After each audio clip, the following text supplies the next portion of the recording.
Hello dear friends, हम लोग कर रहे हैं सुपरपोजिशन ऑफ वेव्स और ये लेक्चर में हम लोग देखेंगे हार्मोनिक्स और ओवरटोन्स के बारे में, जिसमें हम लोग 3 मोड ऑफ वाइब्रेशन भी देखेंगे।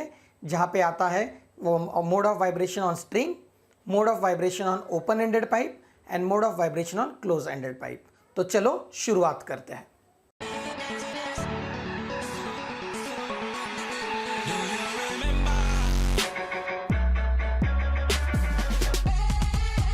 Hello students, myself Professor Mahesh Mali and I am here to welcome you in my channel Shiv Career School, and we are here to make some interesting videos in physics which will help you to study for Maharashtra board. So we are the exclusive channel for Maharashtra board physics tutorials. Welcome. Today we are going to start with the stationary waves. Till now we have seen oscillation, we have seen something about lights, we have seen something about sound, and today's topic is stationary waves. So let's start. सबसे पहले थोड़ा सा basics जान लेते हैं before starting with actual derivations. तो सबसे पहले होता है कुछ फंडामेंटल फ्रीक्वेंसी, मतलब ऐसा लोएस्ट फ्रीक्वेंसी, ओके, या हम लोग इसे बोलते हैं नेचुरल फ्रीक्वेंसी।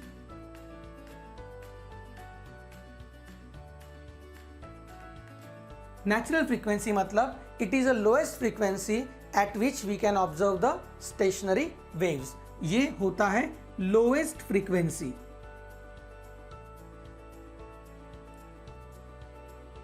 ओके, एक तो ये नेचुरल फ्रीक्वेंसी ऑफ वाइब्रेशन होता है और एक होता है ये लोएस्ट फ्रीक्वेंसी।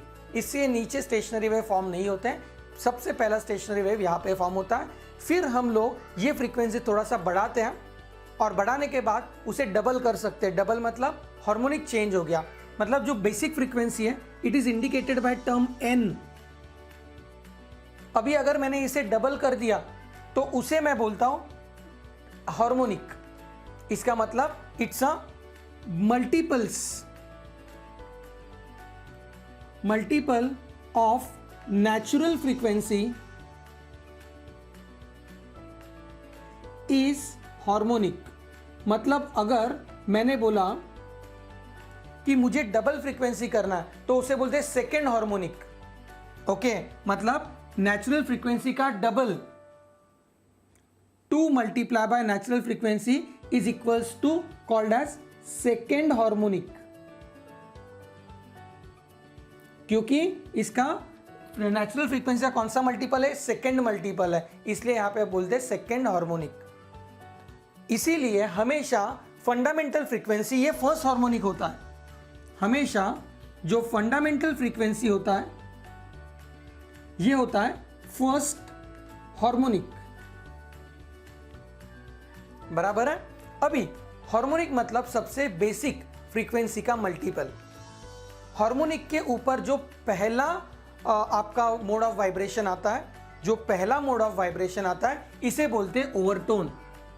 नेक्स्ट हायर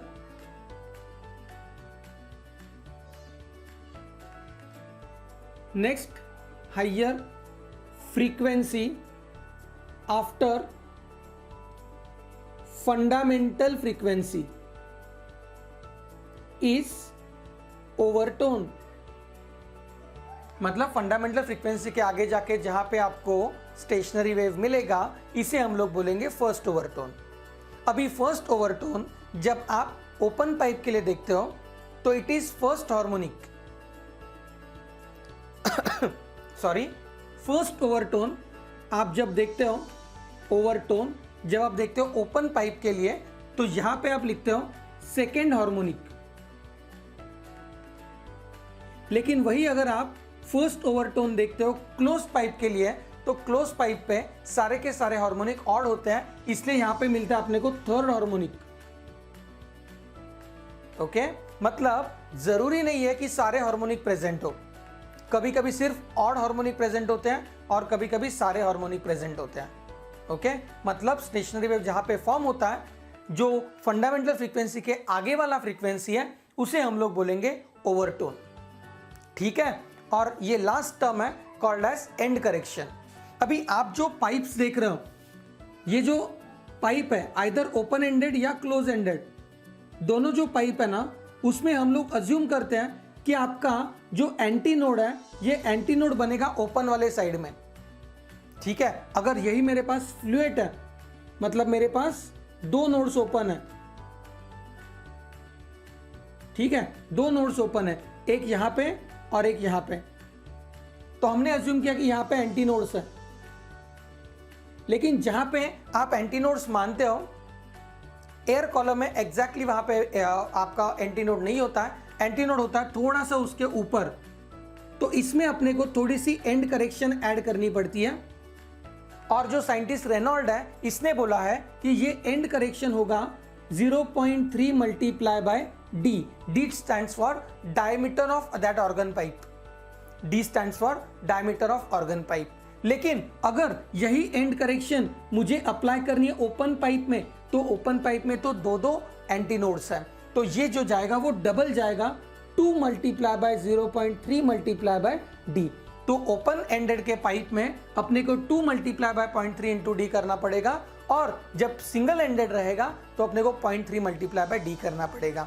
मतलब यहाँ पे एक एंड करेक्शन ऐड किया। साइंटिस्ट का नाम है रेनॉल्ड्स। रेनॉल्ड्स ने ये एंड करेक्शन दिया था, और ये एंड करेक्शन काफ़ी यूजफुल होता है जब हम लोग प्रैक्टिकली ये सारे कंसेप्ट इंप्लीमेंट करते हैं। इसके आगे हम लोग देखने वाले हैं कि प्रैक्टिकल में ये कंसेप्ट कैसे इंप्लीमेंट होते हैं। लेकिन जब भी हम लोग प्रैक्टिकली इंप्लीमेंट करते हैं इन योर लैब, अपने को एंड करेक्शन यूज करना होता है। लेकिन जब हम लोग करेंगे, हम लोग विदाउट एंड करेक्शन करेंगे, बट जब आप लैब में परफॉर्म करोगे तो आप एंड करेक्शन को कंसिडर जरूर करोगे। तो जब मैं बोल रहा हूं कि कैपिटल एल, तो आपको कैपिटल एल नहीं लेना है। अगर क्लोज पाइप है तो आप लोगे actual length of pipe multiply by 0.3 D. और वही अगर आप कैपिटल एल ले रहे हो ओपन पाइप के लिए, तो आप लोगे एल प्लस 0.6 डी, क्योंकि 2 मल्टीप्लाई आता है ना, इसलिए 0.6 डी। तो ये दो इक्वेशंस आपको यूज करना है, जो कि हमने अपने वीडियो में नहीं डाले हैं, बट जब आप प्रैक्टिकली करोगे तो आपको ये फॉर्मूला यूज करने पड़ेंगे जब आप ऑर्गन पाइप के लिए ये एक्सपेरिमेंट परफॉर्म करोगे। तो ये था something about basics of fundamental frequency, harmonic, overtone और एंड करेक्शन, इन सब के बारे में।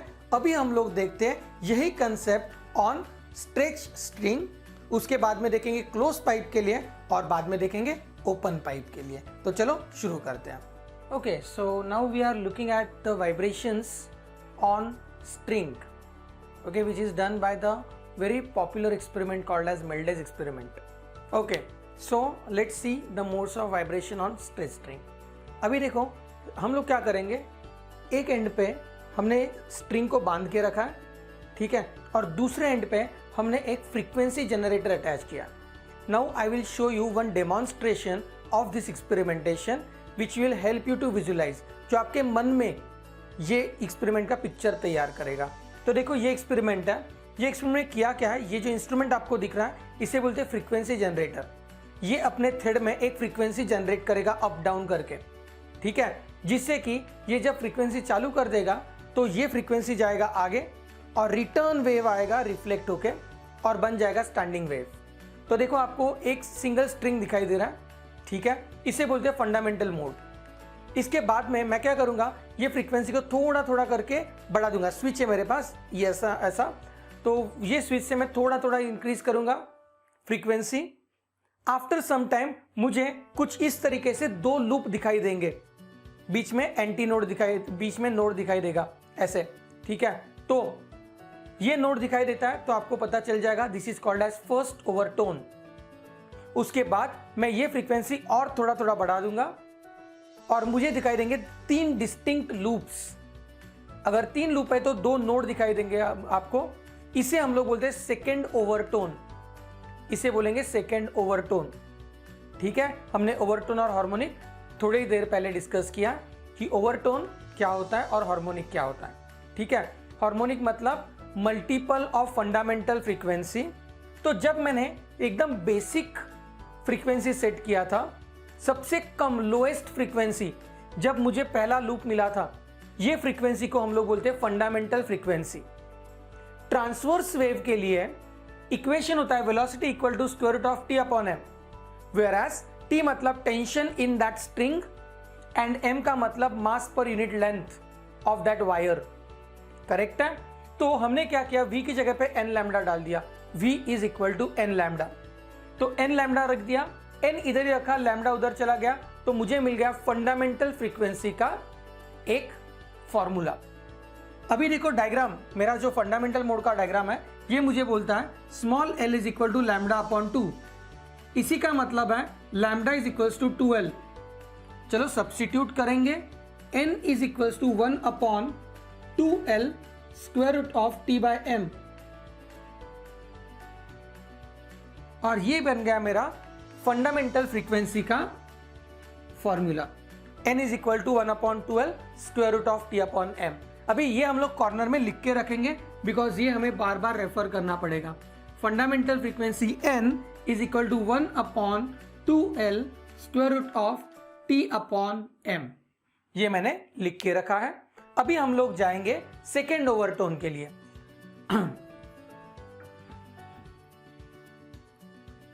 अभी देखो फंडामेंटल फ्रीक्वेंसी में मैंने जो मेरी लोएस्ट फ्रीक्वेंसी थी जहां पे मुझे डिस्टिंक्ट लूप मिल रहा था, ये फ्रीक्वेंसी लिया था। अभी मैंने फ्रीक्वेंसी बढ़ाना चालू कर दिया फ्रीक्वेंसी जनरेटर पे, थोड़ा ज़्यादा करते करते एक टाइम ऐसे आ गया कि मुझे 2 लूप दिखना चालू हो गया। थोड़ा समय ज़्यादा आगे चला गया ना तो 3 लूप दिखेंगे, पीछे आ गया 2 लूप दिखेंगे, तो एक फाइन ट्यूनिंग करके आपको पॉइंट मिलेगा जहां पे आपको 2 डिस्टिंक्ट लूप दिखाई देंगे।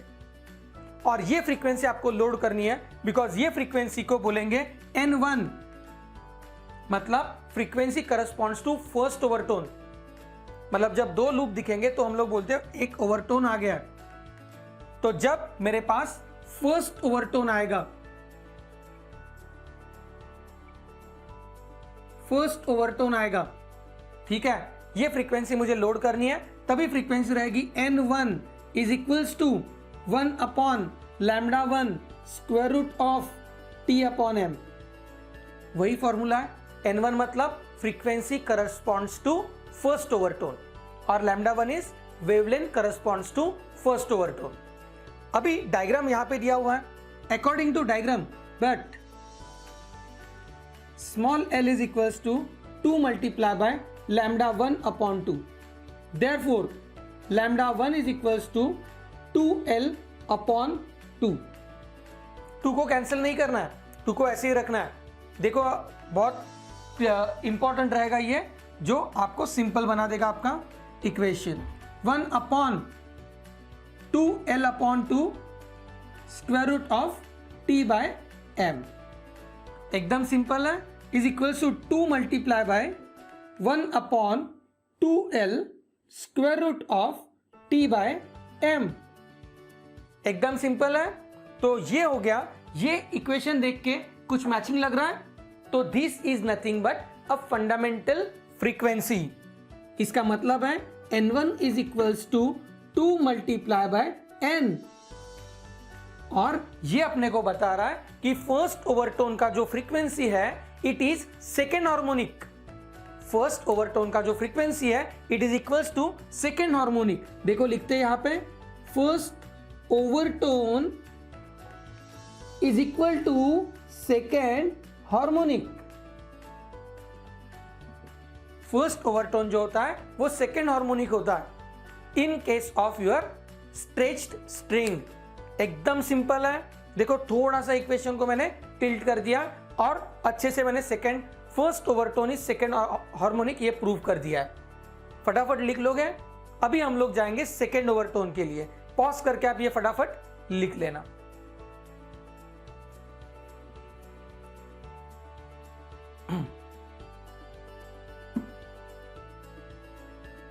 अभी करेंगे हम लोग सेकेंड ओवरटोन, जो कि यहां पे दिखा दिया है मैंने।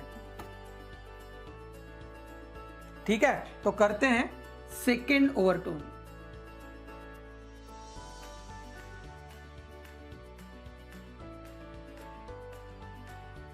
अभी देखो सेकेंड ओवरटोन मतलब क्या, आपका फंडामेंटल हो गया, फ्रीक्वेंसी बढ़ाया, फर्स्ट ओवरटोन मिला। उसी के थोड़ा आगे जाएंगे मुझे 3 लूप दिखना चालू हो जाएगा। जैसे मुझे क्लियर 3 लूप दिखेंगे, जैसे मैंने आपको डेमोन्स्ट्रेशन दिखाया था, वो डेमोन्स्ट्रेशन में जैसे ही मुझे 3 लूप दिखेंगे आई विल स्टॉप। और यहाँ पे मेरा जो फ्रीक्वेंसी रहेगा it will be n2 which is equals to 1 upon lambda 2 square root of t by m। n2 मतलब frequency of second overtone and lambda 2 is wavelength corresponds to second overload. अभी यहां पे देखते हैं अपना जो फॉर्मूला है, but L is equals to 3 lambda 2 upon 2। इसका मतलब है therefore I will write lambda 2 is equals to 2L divided by 3, 2L divided by 3। चलो सब्स्टिट्यूट करते हैं। n2 is equal to 3 multiply by 1 upon 2L। देखो 2L नीचे रह गया, 3 ऊपर आ गया, square root of t by m। ये इक्वेशन देख के आपको क्या लग रहा है? Is it matching? Yes it is matching. So which is equals to 3n। इसका मतलब क्या है? अपना second overtone is third harmonic. Are you with me? Are you with me? कितना ओवरटोन है ये? सेकेंड ओवरटोन है। Second overtone is equal to third harmonic.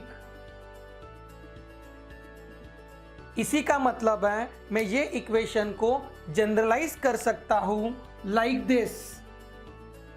मेरा pith overtone is nothing but p+1 harmonic.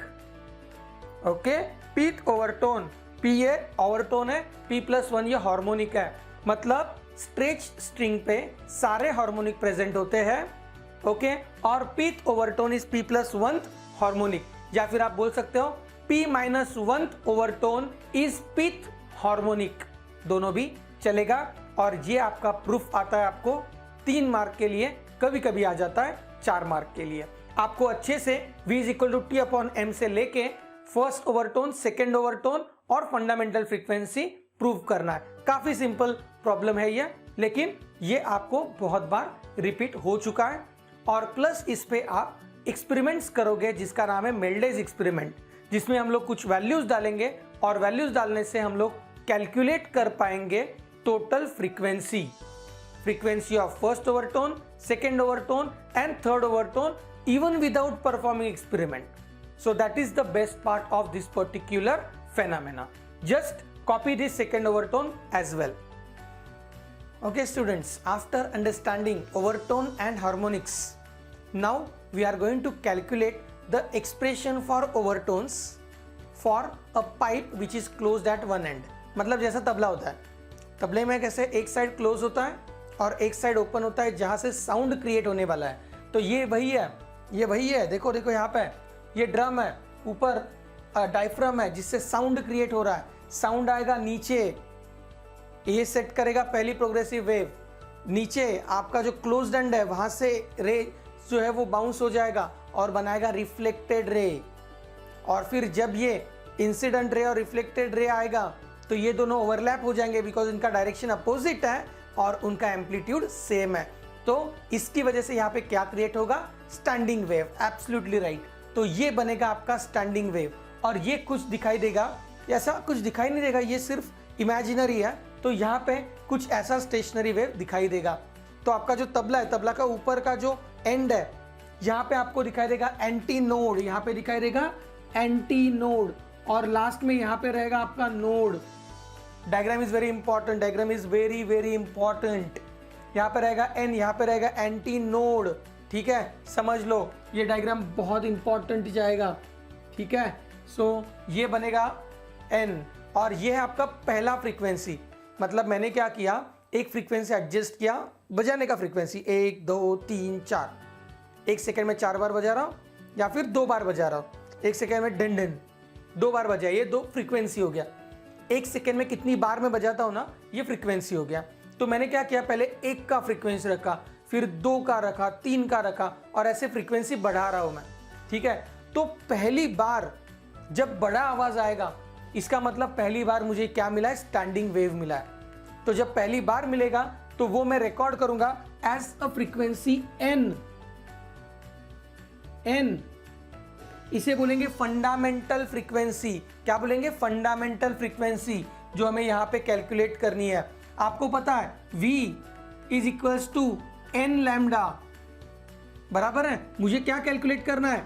n calculate करना है। n is equals to v upon lambda, एकदम बराबर है। लेकिन फंडामेंटल फ्रीक्वेंसी जो आपको दिख रहा है कैपिटल L, मतलब क्या?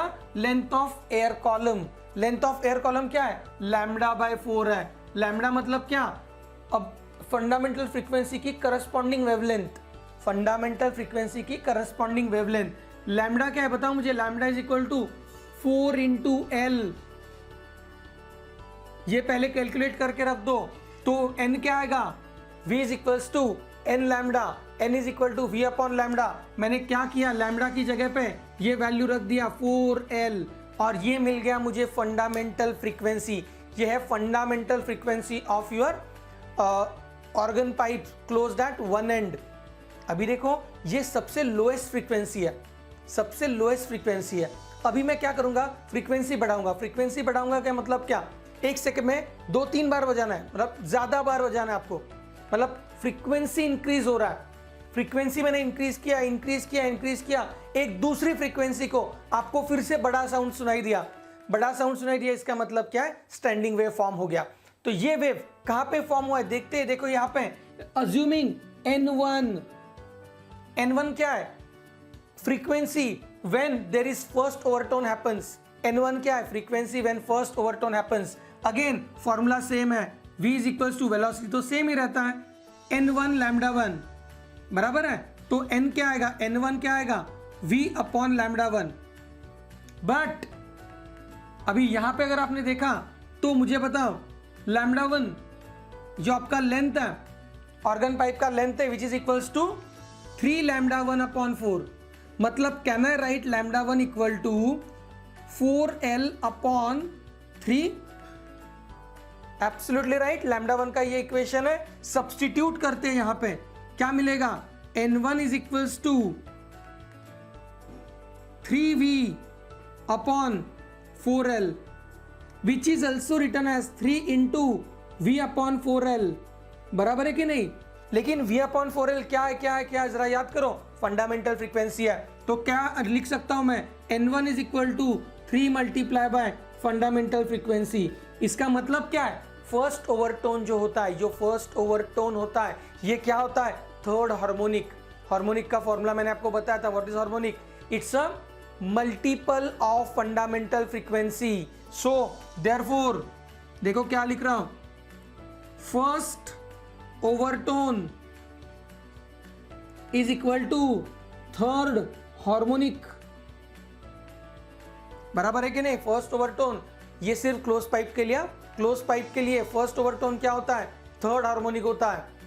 फर्स्ट ओवरटोन क्या होता है? थर्ड हार्मोनिक होता है। चलो देखते हैं सेकेंड ओवरटोन में क्या होता है। v is equals to n2 lambda 2, n2 lambda 2। n2 क्या है? सेकेंड ओवरटोन की करस्पॉन्डिंग फ्रीक्वेंसी। n2 क्या है? सेकेंड ओवरटोन की करस्पॉन्डिंग फ्रीक्वेंसी। मतलब मैंने फ्रीक्वेंसी भी बढ़ा दिया है। ये जो बजाने का फ्रीक्वेंसी है 1 मिनट में जितनी बार मैं टैप कर रहा हूं वो मैंने और बढ़ाया और बढ़ाया। यहाँ पे मुझे एक बार यूनिजन मिला, उसके बाद मुझे फिर से यहाँ पे बड़ा साउंड सुनाई दिया। मतलब यहाँ पे फिर से क्या फॉर्म हो रहा है? स्टेशनरी वेव फॉर्म हो रहा है। अभी ये स्टेशनरी वेव जो फॉर्म हो रहा है ये फ्रीक्वेंसी n2 को फॉर्म हो रहा है, ठीक है। तो लैम्डा 2 के लिए अपने को कैलकुलेट करना पड़ेगा। n2 कैसे निकालेंगे? v upon lambda 2। लेकिन लेकिन लेकिन बताओ मुझे यहाँ पे L क्या है? लेंथ क्या है? ऑर्गन पाइप का जो लेंथ है is equal to 5 lambda 2 upon 4। मतलब can I write lambda 2 equal to 4l upon 5। चलो सब्स्टिट्यूट करते हैं यहाँ पे। n2 क्या मिलेगा? n2 बताओ मुझे, n2 क्या होगा? v अपॉन यहाँ पे जाएगा 5 और यहाँ पे बचेगा 4l। तो आप लिख सकते हो 5 multiply by v upon 4l। v upon 4l क्या है आपको पता है? राइट, क्या है v upon 4l? v upon 4l मतलब फंडामेंटल फ्रीक्वेंसी। तो मैं क्या लिखूं? n2 is equal to 5 into n। क्या बोल सकते हो आप इससे? मैं बोल सकता हूं second overtone is equal to fifth harmonic. याद आ रहा है कि नहीं? Second overtone is equal to fifth harmonic. Very important, second overtone is equal to fifth harmonic. इसका मतलब है फंडामेंटल पे फंडामेंटल फ्रीक्वेंसी मिलेगा, फर्स्ट ओवरटोन पे आपको मिल रहा है थर्ड हार्मोनिक। जब फर्स्ट ओवरटोन होगा ना तो आपका फ्रीक्वेंसी का थर्ड मल्टीपल, मतलब फ्रीक्वेंसी का 3 टाइम्स करोगे तो आपको मिलने वाला है पहला स्टेशनरी वेव। 5 टाइम्स करोगे, मतलब यहां पे अगर आपका बजाने का स्पीड है 1 टैप पर मिनट, तो यहां पे 2 टैप पर मिनट पे मिलेगा, सॉरी 3 टैप पर मिनट पे मिलेगा, और यहाँ पे 5 टैप पर मिनट पे भी आपको मिलेगा स्टेशनरी वेव, स्टैंडिंग वेव। समझ में आ रहा है? फ्रीक्वेंसी बढ़ाते जा रहे हो तो आपको मिला पहला फंडामेंटल फ्रीक्वेंसी n, जो n1 था ये थर्ड हार्मोनिक था। थर्ड हार्मोनिक मतलब क्या? फंडामेंटल फ्रीक्वेंसी का जो मल्टीपल होता है इसे बोलते हैं हार्मोनिक। तो ये थर्ड मल्टीपल है तो थर्ड हार्मोनिक, और सेकेंड ओवरटोन जो मिला वो फिफ्थ हार्मोनिक है। इसका मतलब can I generalise this formula as, देखो मैं क्या कर रहा हूं अभी, मैं जनरलाइज कर रहा हूं फॉर्मूला को, और क्या लिख रहा हूं मैं? आपका जो हार्मोनिक का मतलब n ऑफ p है, हार्मोनिक n1 है, यहां पे n2 है, np है, ये 2p plus 1 of n। Can I right this? देखो 1 मल्टीप्लाई बाय 2 प्लस 1 3n, 2 लिखा मतलब 2 इंटू 2 4 प्लस 1 5n। इसका मतलब क्लोज्ड ऑर्गन पाइप पे सिर्फ और सिर्फ ऑड हार्मोनिक्स प्रेजेंट होते हैं। मतलब पहला फ्रीक्वेंसी होता है n, बाद में होता है 3n, बाद में होता है 5n, बाद में होता है 7n। तो hence we can write, hence only odd harmonics are present in case of closed organ pipe। एकदम सिंपल है, देखो फिर से फटाफट करते हैं। Fundamental frequency v is equal to N lambda, basic वाला डायग्राम देखो, उसमें n is equal to V upon lambda, लेकिन ये वाले में lambda by 4 equal to L है कि नहीं? तो हमने क्या किया? Lambda is equal to 4l substitute किया, ये अपने को मिल गया रेफरेंस इक्वेशन 1। वेरी इंपॉर्टेंट, आधा मार्क मिलेगा एक्सप्रेशन को, आधा मार्क मिलेगा डायग्राम को। टोटल 3 मार्क का क्वेश्चन है, आधा मार्क मिलते जाएगा। फर्स्ट ओवरटोन में मैंने यहाँ पे देखो, इसे बोलते हैं ओवरटोन, यहाँ पे मिल रहा है ओवरटोन मिल रहा है यहाँ पे, ठीक है? तो ये ओवरटोन जो है यहाँ पे अभी what is n1 is frequency corresponds to first overtone. and what is n1 is frequency corresponds to first overtone, n1 equal to v upon lambda 1। लेकिन लैम्डा 1 देखो क्या है, 3 lambda 1 upon 4 equal to 4l। देखो यहाँ पे मिल रहा है आपको, ठीक है? तो ये बन गया आपका लैम्डा का इक्वेशन। ओके, सो ये lambda is equal to 4l upon 3, substitute किया, मुझे मिला n1 equal to 3n। Absolutely important question, ठीक है? सो मैं क्या बोल सकता हूं, फर्स्ट ओवरटोन पे थर्ड हार्मोनिक होता है, मतलब 3 मल्टीप्लाई है ना, तो थर्ड हार्मोनिक। जो मल्टीपल है आपके फंडामेंटल फ्रीक्वेंसी का, उसे हम लोग बोलते हैं harmonic. Absolutely right. Second overtone is equal to v equal to n2 lambda 2। n2 lambda 2 मतलब n2 क्या आएगा? v upon lambda 2। तो चलो लैम्डा 2 कंप्यूट करते हैं। l is equal to 5 lambda 2 upon 4। तो लैम्डा 2 क्या मिला आपको? Lambda 2 is equals to 4l upon 5। This is nothing but a wavelength corresponds to second overtone. n2 is equals to 5v upon 4l, मतलब n2 is equal to 5 into n, मतलब जो second overtone का frequency है it is equals to fifth harmonic. Second overtone का जो frequency ये fifth harmonic है। तो मैंने क्या किया, इक्वेशन को जनरलाइज कर दिया। पिथ ओवरटोन का जो फ्रीक्वेंसी है it is 2p plus 1 harmonic. 2p plus 1 harmonic, इसका मतलब है only odd harmonics are present on a pipe closed at one end, hence it is proved। so आप ये इक्वेशन फटाफट से पॉज करके कॉपी कर लो। हम लोग बढ़ेंगे अभी ओपन पाइप की तरफ। अगले क्वेश्चन में हम लोग देख रहे हैं ओपन ऑर्गन पाइप में मोड ऑफ वाइब्रेशंस कैसे होंगे। जैसे कि फ्लूट बांसुरी, जिसमें दोनों साइड में ओपन एंड्स होते हैं। इसमें जब हवा की वजह से या फिर किसी और मीडियम की वजह से कुछ साउंड क्रिएट होता है तो ये स्टैंडिंग वेव क्रिएट करेगा, और ये स्टैंडिंग वेव का फ्रीक्वेंसी क्या होगा ये अपने को ये डेरिवेशन निकालने में हेल्प करेगा।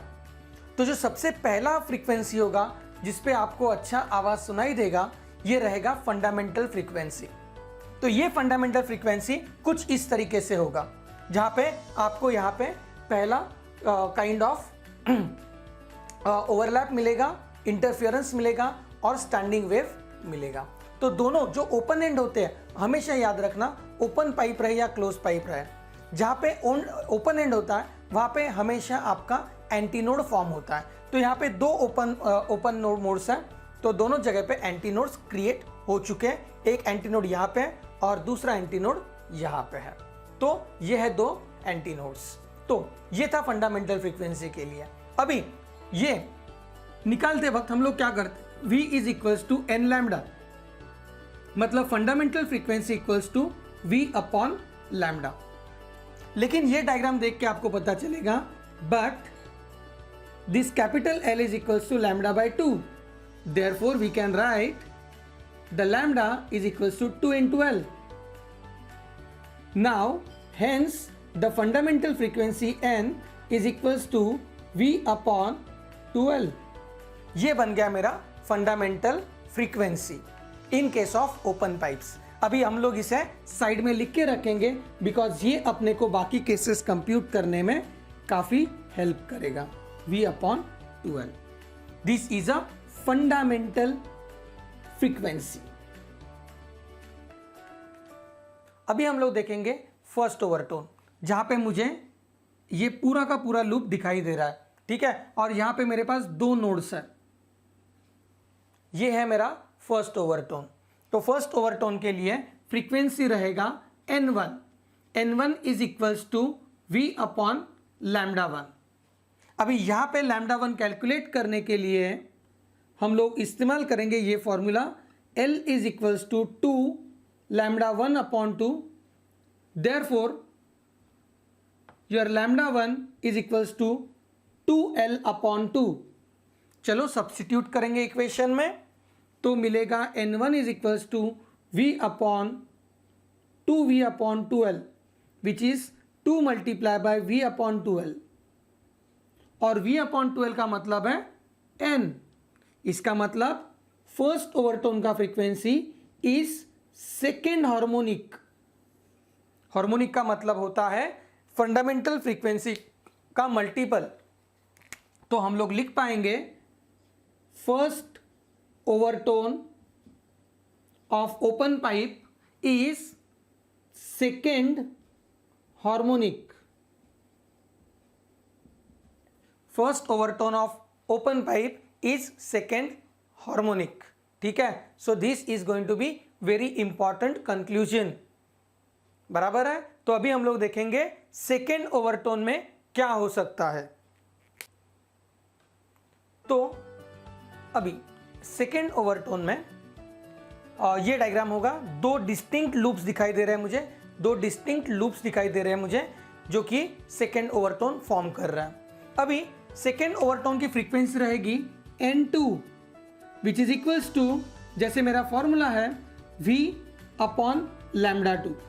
बट यहां पे देखो capital L is equals to 3 multiply by lambda 2 upon 2। N2 is frequency corresponds to second overtone, whereas lambda 2 is nothing but wavelength corresponds to second overtone. अभी हम लोग लैम्डा 2 निकालेंगे कैसे, देखो लैम्डा 2 इज इक्वल्स टू 2 चला गया इधर तो आ गया 2L डिवाइडेड बाय 3।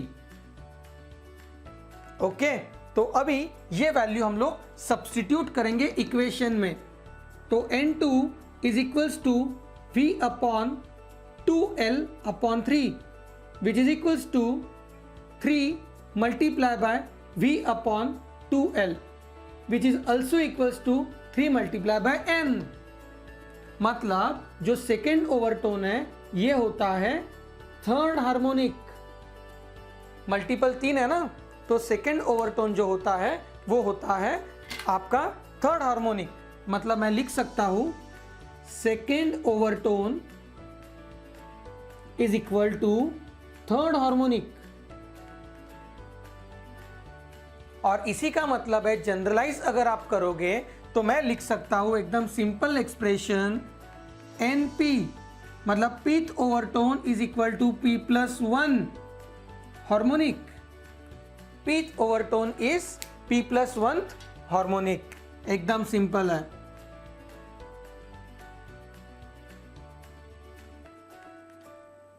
बराबर है। So pth overtone is P+1 harmonic. इसका मतलब ये भी बोल सकते हो आप कि ओपन पाइप पे स्ट्रिंग पे जैसे होता है वैसे सारे हार्मोनिक प्रेजेंट होते हैं।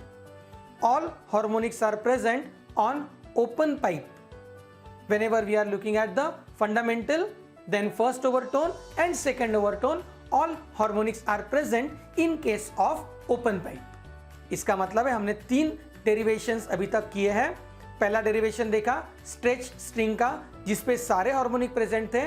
बाद में हमने देखा pipe which is closed eight one and जिसपे सिर्फ ऑड हार्मोनिक्स प्रेजेंट थे। और बाद में हमने देखा ओपन पाइप जिसमें भी सारे हार्मोनिक प्रेजेंट थे। तो ये तीनों डेरिवेशन नियर बाय सिमिलर जाते हैं और तीनों में एंड करेक्शन कैलकुलेट करना पॉसिबल है। ठीक है, एंड करेक्शन के लिए आपको 0.3D ऐड करना पड़ेगा हर एक लेंथ में और उससे आप कैलकुलेट कर पाओगे एंड करेक्शन। तो ये 3 डेरिवेशंस जो कि बहुत इंपॉर्टेंट पार्ट है आपके सिलेबस के, आपको अच्छे से करने हैं बिकॉज सीटी में, जेडब्ल्यू में, नीट में इसमें काफ़ी सारे क्वेश्चंस ये पर्टिकुलर सिमिलर टाइप के फॉर्मूला पे आपको कंफ्यूज करने की कोशिश करेंगे। जैसे कि क्लोज पाइप को लिया और बाद में उसे काट के ओपन पाइप बना दिया, तो what all changes in frequency, wavelength, that all questions can be the part of your question. तो ये था आपका next derivation of open pipe. तो हमने तीनों डेरिवेशंस अभी कवर अप कर लिया है। अभी हम लोग देखेंगे अपना अगला topic. So now we are looking at the laws of string. जो अभी हमने डेरिवेशन देखा उससे बहुत सारे लॉज डिराइव किए जा सकते हैं, तो हम लोग डिराइव करेंगे कुछ लॉज। सबसे इंपॉर्टेंट आपको याद रखना है फंडामेंटल फ्रीक्वेंसी का formula. Fundamental frequency equals to n 1/2L multiply by T/m। तो पहला जो लॉ डिराइव होता है इसे बोलते हैं law of length. Law of length. तो अभी समझते हैं ये लॉ ऑफ लेंथ क्या है। ठीक है, लॉ ऑफ लेंथ क्या है? देखो n और l को कंसीडर करो, assuming T and M tension constant रखा मैंने, टेंशन में कोई चेंज नहीं किया, मतलब जो मास बात साइड में रखते हैं वो। मैंने वायर को कोई चेंज नहीं किया है, तो मैंने M को भी कांस्टेंट रखा है। अगर मैं ये सबको कांस्टेंट रखूंगा तो मुझे मिलेगा n is proportional to 1/L। अगर मैंने T और M को कांस्टेंट रखा, उनमें कोई चेंजेस नहीं किया है और मैंने सिर्फ लेंथ को चेंज किया, तो मुझे उसका इफेक्ट दिखाई देगा फ्रीक्वेंसी पे, और ये इक्वेंस रहेगा इनवर्स इफेक्ट। और इसीलिए मैं बोलता हूं n is inversely proportional to L। So law of length is defined as the fundamental frequency of vibration is inversely proportional to length of the stretching wire. Okay, so this can also be written as N1/N2 is equals to L2/L1। एकदम simple है कि नहीं? एकदम simple रखो, कुछ difficult नहीं है। Second, law of tension. Law of tension, चलो सीखते हैं लॉ ऑफ टेंशन क्या है। लॉ ऑफ टेंशन क्या बताता है आपको? अगर मैंने लेंथ कांस्टेंट रखा, लेंथ को चेंज नहीं किया, मैंने वायर भी चेंज नहीं किया है, लेकिन जो साइड में जो टेंशन था, जो वेट रखा था, वो वेट को मैं 1 kg, 2 kg, 3 kg ऐसे बढ़ा रहा हूं। तो ये करने के बाद if L and M are constant, इन्हें कांस्टेंट रखना जरूरी होता है तो ही आप इफेक्ट देख पाओगे। N is directly proportional to T, मतलब जैसे टेंशन बढ़ाओगे वैसे आपका फंडामेंटल फ्रीक्वेंसी बढ़ेगा। तो I can write N1/N2 is equal to square root of T1/T2। Great. ये है लॉ ऑफ टेंशन, ये है लॉ ऑफ टेंशन। तो अभी देखते हैं तीसरा लॉ, एक ही क्वांटिटी बचा है, तो this is called as law of linear density, law of linear density. देखते हैं, अगर मैंने लेंथ कांस्टेंट रखा, टेंशन कांस्टेंट रखा, अगर मैंने ये दो क्वांटिटीज को अगर एकदम एब्सोल्युटली कांस्टेंट रखा है तो क्या होगा देखो, तो अगर ये दो कांस्टेंट है L और T, तो N is inversely proportional to square root of M, N is inversely proportional to square root of M, square root of M। अभी देखो M का मतलब क्या बोलो मुझे, M is equals to mass per unit length ना, ये जो आपका लीनियर डेंसिटी है मास पर यूनिट लेंथ, ये M पर L है। मास को हम लोग लिख सकते हैं volume into density divided by length. Volume को ये लिखा जा सकता है area into length into density upon length, length length cancel, area into rho. Area क्या होता है cross sectional, pi are square rho. Pi are square मतलब सर्कल होता है ना वायर, तो ये सर्कल की वजह से पाई आर स्क्वायर रो, करेक्ट है। अभी ये हम लोग इक्वेशन में डाल देंगे, n is inversely proportional to 1 upon square root of pi तो कांस्टेंट है आर स्क्वायर रो, मतलब n is proportional to 1 by r और n is proportional to 1 by square root of rho. मतलब देखो ये तीनों केस में हम लोग क्या लिख सकते हैं, बहुत इंपॉर्टेंट है ये फॉर्मूलेज, बहुत इंपॉर्टेंट रहेंगे। जैसे कि n1 upon n2 is equal to square root of m2 upon m1 is equal to r, inverse proportion है r2 upon r1 is equals to square root of ρ2 upon ρ1, या फिर अगर डायमीटर है तो भी चलेगा d2 अपॉन d1। बहुत important formulas है, बहुत इंपॉर्टेंट फॉर्मूलाज है। n1 upon n2 is equals to m2 upon m1 और r2 upon r1, d2 upon d1 भी चलेगा, मतलब रेडियस 2 इंटू r, 2 कैंसिल हो जाएगा ना, तो आप डायमीटर भी लिख सकते हो, ρ2 अपॉन ρ1 और d2 अपॉन d1, तो इनमें से कोई भी फॉर्मूला आपको चल जाएगा, ठीक है। तो ये ऑल इन ऑल रहेंगे आपके 3 लॉज। थर्ड वाला जो लॉ है उसमें हमने और ज्यादा डिटेल में जाके और 2 सब लॉज डिराइव कर लिए, एक था लॉ ऑफ डेंसिटी और एक था लॉ ऑफ डायमीटर, ठीक है। तो law of linear density, law of length क्या होता है, fundamental frequency is inversely proportional to length of vibrating wire. Second, fundamental frequency is directly proportional to square root of tension. Last one, law of linear density, fundamental frequency is inversely proportional to square root of mass per unit density. Okay, so mass per unit length हमने यहाँ पे लिख लिया।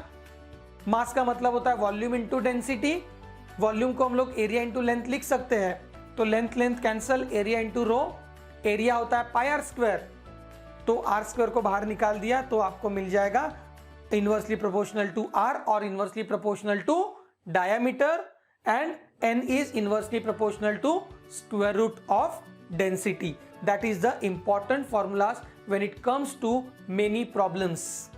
बहुत सारे formulas हैं, मतलब बहुत सारे प्रॉब्लम्स ये सॉल्व कर पाएंगे। और इसी के साथ हम लोग ये चैप्टर के ऑल इंपॉर्टेंट थियरम्स और थियरीज कंप्लीट कर चुके हैं और अभी हम लोग जाएंगे ये चैप्टर के प्रॉब्लम्स की तरफ। Okay guys, that's it for the day. Okay, we will meet you with another yet interesting physics video. Till then, love to learn and don't forget to study. Okay, and yes, do subscribe to our channel Shiv career school and press bell icon to get regular updates. And I am your host, Professor Mahesh Mali, is going to give you lot of knowledgeable videos in physics and in mathematics. So bye bye dear friends, we will meet with such next video. Bye bye.